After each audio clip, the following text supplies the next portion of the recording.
Hi everybody, back again, making a few appearances for you this week. But I wanted to take just a little bit of time to talk, not necessarily about markets and where we're at and all of the things that I have been providing fairly regular updates on. But what I wanted to talk about was the personal impact of coronavirus. Financial planning is not just about money. It's actually about life planning. It's about helping our clients to get through really difficult times and to enjoy the really good times. I mean, I definitely don't want to take that away from clients at all, but I think that in understanding and getting to work with our clients as closely as we do, that it's so vital that I just reinforce a couple of things back to you, remind you of why we're in all this and what we're going to see as the picture moves forward. So what I want to do is just quickly share my screen with you again, as I usually do. And that usually slots me up to the top right-hand side of your screen, which is fine. And what I want to talk to you about today is I want to go through and talk about stress and about dealing with coronavirus, not only in a financial sense, but in a personal sense, because I think that as an economist advisor, I can get wrapped up pretty quickly in the numbers and not necessarily look at the personal cost. So I just want to work through that with you if I can. Now, obviously, one of the things that jumps off the page is just all the bad news. It's almost impossible to sort of sit down of an evening and watch the news or to pick up a newspaper, turn on the internet and not see all of these kinds of headlines, which are really scary. I mean, they're really very, very confronting kind of headlines.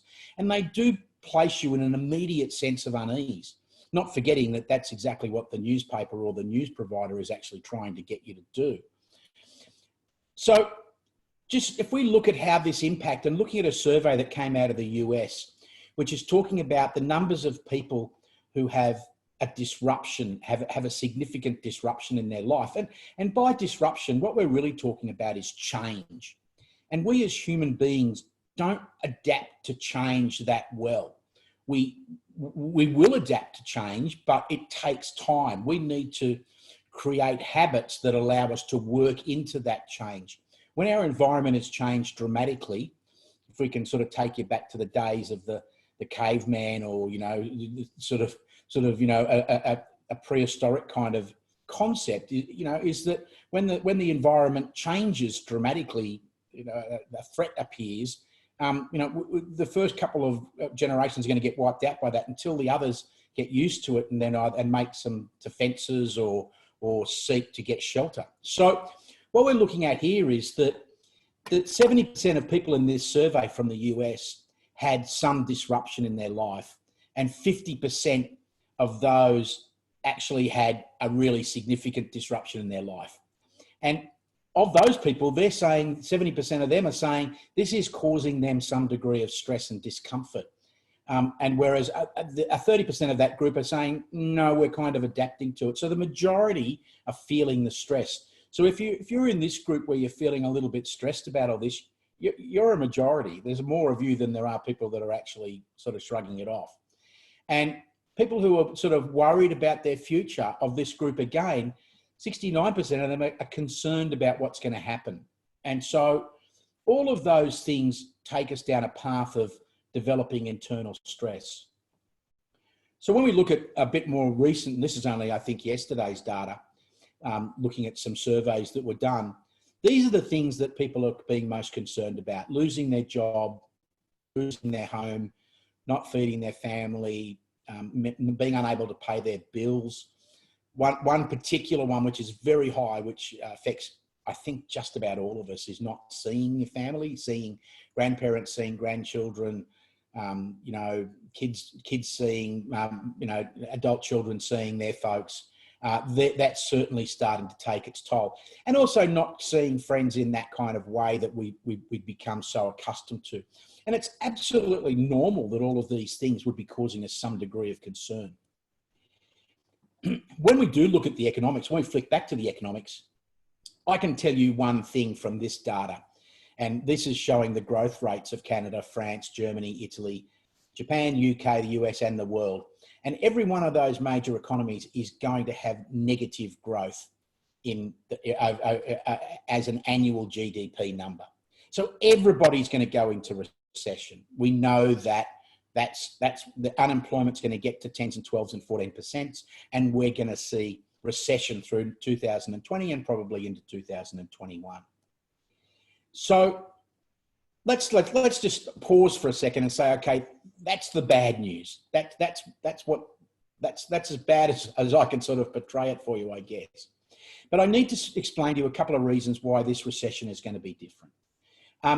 Back in 1991-92, Paul Keating delivered to us the recession that we had to have, and most of us will remember that. And certainly the more recent of our clients will have gone through the 2008 global financial crisis. Now, when it came to those recessions, what happened was that businesses went bankrupt, people lost their homes, and personal individuals also went bankrupt. Now, during those two recessions, when clients came and saw me, I would basically be talking to them about asset protection, about how, if they do go bankrupt, what's the best way for them to deal with it? If their home has to be sold, how they would best deal with their bank. If they're going out of business, how to lay off their staff, how to set aside enough money for themselves. But that was then. That was in those past recessions. And what we're seeing in this recession is something completely different. And that is that none of those things look likely to occur to most people. Before in recessions, when these things happen, governments sat back on the sidelines. They allowed the economy to wash its way through. And at the end of it, they would simply pick up the pieces with what was left. But now what we've got is we've got this massive government stimulus.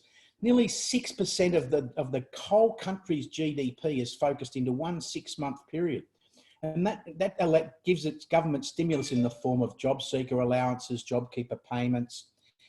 It includes things like access to super, lump sum payments to pensioners, rental assistance and higher pension payments, government guarantees on borrowings, government guarantees to companies, increased asset write-offs, increased bank lending, all of these various stimulus packages that we've never really seen before.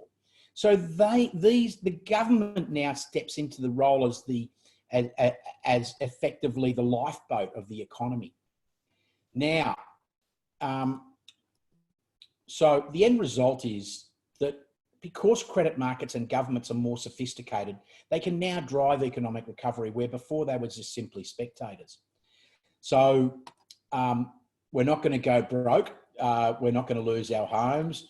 We're basically going to be okay.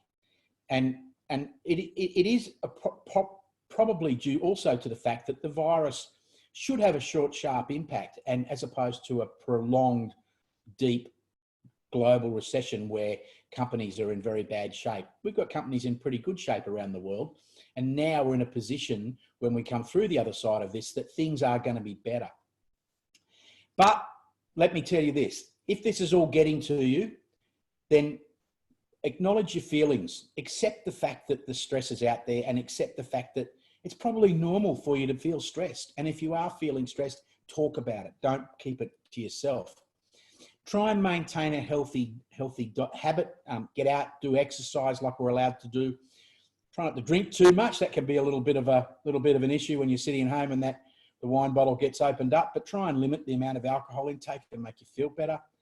Call your friends and family. Stay in touch continuously. Don't listen to the news as much. Try and avoid news to some degree. I know in our household we've just about abandoned the news stations and sort of gone straight into the Netflix, and we've been a lot happier as a result of doing it. And keep listening to these kinds of communications that I'm trying to push out to you, which are positive and which are actually honing in on the facts. They're not just there to give you a story. The newspapers want to sell you a story. They want you to look at the front page so that you buy the paper and flick it to the inside page. That's where the advertising is. That's what they want you to see. That's what they're in the business of. They're in the business of selling newspapers. I'm in the business of taking my clients through a journey which is going to be rocky and difficult in some patches, but we're all going to come through the other side of that. And when we do get to the other side of that, we're going to return to what was considered to be normal. And we're going to look back in 2023 and 24 and 25 and say, wow, remember what happened in 2020. So don't forget the following really key points. Stress and anxiety is a medical condition. It's not you're just feeling lousy. It's a medical condition. And if you need help, treat it as a medical condition and speak to your GP. If you need to look at your insurances, there is a situation, situations arise where if you have income protection insurance and you are diagnosed with this medical condition, have a talk to us, because you're in a situation where that's a potential claim.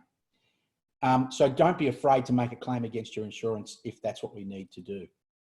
So, folks, I just wanted to give you this little bit of insight, not necessarily that financial, that economic in the way that I've approached this, but I do want the message to be out there that the situation is temporary, the situation is being controlled, and that feeling stress, feeling some anxiety about what's going on is absolutely normal.